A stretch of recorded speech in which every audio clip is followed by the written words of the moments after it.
আসসালামু আলাইকুম। রাতের শীর্ষ সংবাদে স্বাগত জানাচ্ছি আমি শাহনাজ পারভীন। জুলাই সনদে দেশের ভবিষ্যৎ রচনা করব প্রধান উপদেষ্টা।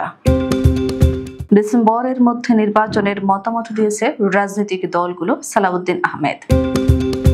যুক্তরাষ্ট্রের ১১০ পণ্যে শুল্ক সম্পূর্ণ প্রত্যাহারের ঘোষণা। ন্যায় বিচার পেয়েছি, রায় দ্রুত কার্যকর চায় মেজর সিনহার বোন। প্রস্তাবিত বাজেটকে গতানুগতিকে মনে করছে বিএনপি, আমির খসরু। ব্যাংকে ৩ লাখ টাকার কম থাকলে লাগবে না আবগারি শুল্ক। সরকারি চাকরি অধ্যাদেশ বাতিল না হলে কঠোর আন্দোলনের হুঁশিয়ারি। ২৫৩ বিচারককে বদলি। বকেয়া বেতন দাবিতে মহাসড়ক ও আঞ্চলিক সড়ক অবরোধ, পুলিশ শ্রমিক সংঘর্ষে আহত ৫০। ঈদে ৬ দিন বন্ধ থাকবে ট্রাক কাভার্ড ভ্যান। চাঁদপুর জেলা আওয়ামী লীগ সভাপতি নাসির উদ্দিন ঢাকায় গ্রেফতার। ক্রেডিট কার্ড সহ ১২টি সেবা নিতে লাগবে টিআইএন। আওয়ামী লীগের জয় বাংলা ব্রিগেডের সদস্য মেশকাত গ্রেফতার। আসছে আরেকটি নিম্নচাপ। এবং রাফাল ভূপাতিতের ঘটনায় এবার ভারত ও ফ্রান্সের দ্বন্দ্ব।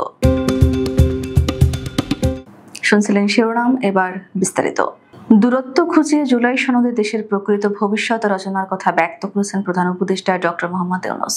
সোমবার জাতীয় ঐকমত্য কমিশনের সঙ্গে রাজনৈতিক দলগুলোর সঙ্গে দ্বিতীয় দফার সংলাপের সূচনা বক্তব্যে একথা বলেন তিনি।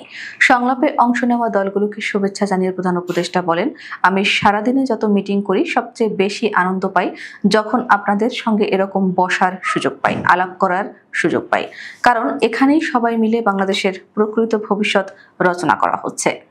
অন্তর্বর্তী সরকারের প্রধান উপদেষ্টা অধ্যাপক মোহাম্মদ ইউনূসের সঙ্গে বৈঠকে রাজনৈতিক দলগুলো ডিসেম্বরের মধ্যে নির্বাচনের বিষয়ে মতামত দিয়েছে বলে জানিয়েছেন বিএনপির স্থায়ী কমিটির সদস্য সালাউদ্দিন আহমেদ।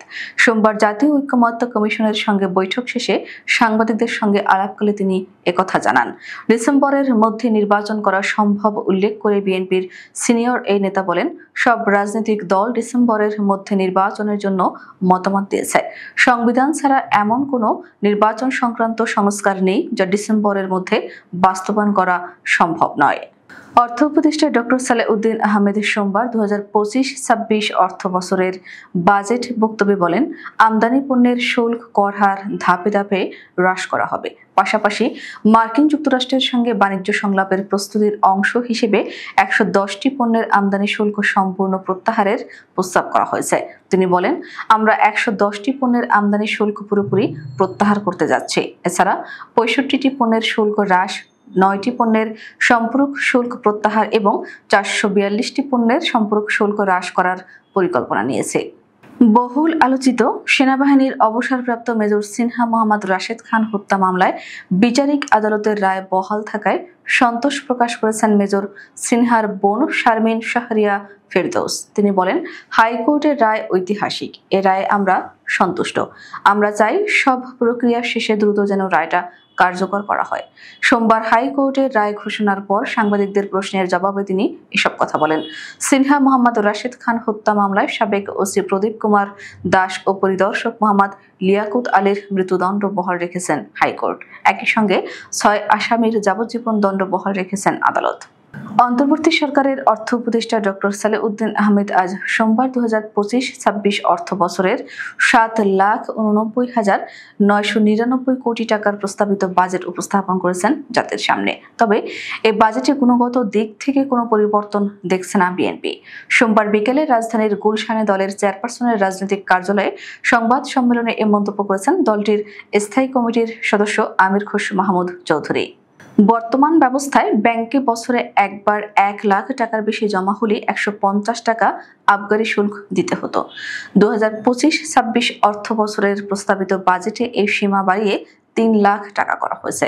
অর্থ উপদেষ্টা ব্যাংকে আমানতের পরিমাণ ৩ লাখ টাকা হওয়া পর্যন্ত আবগারি শুল্কে ছাড় দেওয়ার প্রস্তাব করেছেন। অর্থাৎ আমানত ৩ লাখ টাকা অতিক্রম করলেই কেবল আবগারি শুল্ক দিতে হবে। সরকারি চাকরি অধ্যাদেশ বাতিল না হওয়া পর্যন্ত দেশব্যাপী আন্দোলন কর্মসূচি চলবে বলে তিনি বলেছেন।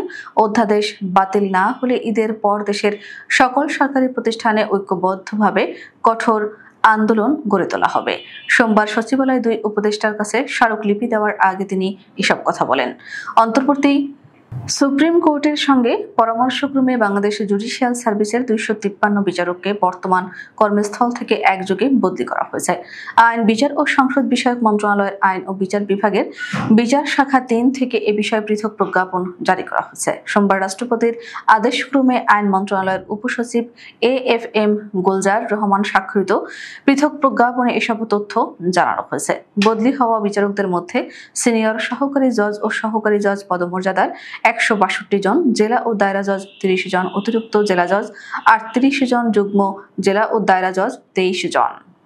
বকেয়া বেতনের দাবিতে ঢাকা আরিচা মহাসড়ক ও হেমায়েতপুর সিংগাইর আঞ্চলিক সড়ক অবরোধ করেছে একটি তৈরি পোশাক কারখানার শ্রমিকরা। সোমবার সকাল 9টার দিকে হেমায়েতপুর এলাকার বসুন্ধরা গার্মেন্টস লিমিটেড নামের একটি তৈরি পোশাক কারখানার শ্রমিকরা আঞ্চলিক সড়ক অবরোধ করে বিক্ষোভ করতে থাকে। বেলা 3টার দিকে কাঁদানে গ্যাসের শেল ছুড়ে ও জলকামান দিয়ে পানি ছিটিয়ে শ্রমিকদের মহাসড়ক থেকে সরিয়ে দেয় পুলিশ। পরে শ্রমিকদের সঙ্গে দফায় দফায় সংঘর্ষ হয় পুলিশের। এতে পুলিশ সদস্য সহ অন্তত 50 জন আহত হয়েছে। ঈদে যাত্রা নিরাপদ ও নির্বিঘ্ন করতে ঈদের আগে পরে 3 দিন করে মহাসড়কে পণ্যবাহী ট্রাক, কাভার্ড ভ্যান চলাচল বন্ধ রাখার সিদ্ধান্ত নিয়েছে সরকার। এছাড়া সড়কে শৃঙ্খলা বজায় রাখতে ও নিরাপদ যাত্রা নিশ্চিত করতে লক্কর ঝক্কর ফিটনেসবিহীন গাড়ি চলাচলে ঢাকা মহানগর পুলিশ নিষেধাজ্ঞা দিয়েছে। সোমবার ডিএমপি কমিশনার শেখ মোহাম্মদ সাজ্জাদ আলী স্বাক্ষরিত এক গণবিজ্ঞপ্তিতে এ তথ্য জানানো হয়েছে। চাঁদপুর জেলা আওয়ামী লীগ সভাপতি ও পৌরসভার সাবেক মেয়র নাসির উদ্দিন আহমেদ ঢাকায় গ্রেপ্তার হয়েছেন। সোমবার সকালে শান্তিনগর তার মেয়ের বাসা থেকে গ্রেপ্তার করে ঢাকা জেলার গোয়েন্দা পুলিশ। পরে তাকে ডিবি কার্যালয়ে নিয়ে যাওয়া হয়। দুপুরে এসব তথ্য নিশ্চিত করেন ঢাকা মেট্রোপলিটন পুলিশের উপপুলিশ কমিশনার মোহাম্মদ তালেবুর রহমান। 2025-26 অর্থ বছরের প্রস্তাবিত বাজেটে 45টি সেবা পেতে রিটার্ন দাখিলের প্রমাণ উপস্থাপনের যে বাধ্যবাধকতা ছিল তা শিথিল করা হয়েছে। আজ সোমবার বেলা 3টায় অন্তর্বর্তী সরকারের অর্থ উপদেষ্টা সালেউদ্দিন আহমেদ বাজেট ঘোষণায় একথা জানান। এখন থেকে ক্রেডিট কার্ড সহ 12টি সেবা নিতে TIN সার্টিফিকেট দেখাতে হবে। আওয়ামী লীগের জয় বাংলা ব্রিগেডের সক্রিয় সদস্য মোহাম্মদ মেশকাত হোসেন বাক্কাকে 36 গ্রেপ্তার করেছে counter terrorism and transnational crime ইউনিটের। সোমবার ডিএমপির মিডিয়া অ্যান্ড পাবলিক রিলেশনস বিভাগের উপকমিশনার ডিসি মোহাম্মদ তালেবুর রহমান স্বাক্ষরিত এক সংবাদ বিজ্ঞপ্তিতে এ তথ্য জানানো হয়। একটি নিম্নচাপের ধকল কাটিয়ে না উঠতেই আরেকটি নিম্নচাপের আভাস দিয়েছে আবহাওয়া অফিস। এতে ভারী বৃষ্টিপাত দেখা দিতে পারে দেশের উত্তর, উত্তর পূর্বাঞ্চল ও দক্ষিণ পূর্বাঞ্চলে। সোমবার 2 জুন আবহাওয়া অধিদপ্তরের পরিচালক মোহাম্মদ মমিনুল ইসলাম এমন তথ্য জানিয়েছেন। সম্প্রতি কাশ্মীরের পেহেলগাঁওয়ে সন্ত্রাসী হামলার জেরে সংঘাতে জড়িয়েছিল ভারত ও পাকিস্তান। এই সংঘাতে ভারতের 6টি যুদ্ধ বিমান ভূপাতিত করার দাবি করেছে পাকিস্তান, যার মধ্যে কমপক্ষে 3টি রাফাল ছিল বলেও দাবি করা হয়েছে। এবার এই রাফাল যুদ্ধ বিমান ভূপাতিত নিয়ে দ্বন্দ্বে জড়িয়েছে ভারত ও প্রস্তুতকারী দেশ ফ্রান্স। আমাদের আগামীকাল দুপুরের শীর্ষ সংবাদ দেখার আমন্ত্রণ জানিয়ে এখনকার মতো বিদায় নিচ্ছি। দর্শক, ভিডিওটি শেষ পর্যন্ত দেখার জন্য আপনাকে অসংখ্য ধন্যবাদ। নিত্য নতুন সংবাদ পেতে আমাদের ইউটিউব চ্যানেলটি সাবস্ক্রাইব করুন ও নিয়মিত নোটিফিকেশন পেতে বেল বাটনটি ক্লিক করুন এবং আমাদের ফেসবুক পেজটিতে লাইক করুন। এছাড়াও আমাদের ভিডিওতে লাইক দিয়ে শেয়ার করুন। আল্লাহ হাফেজ।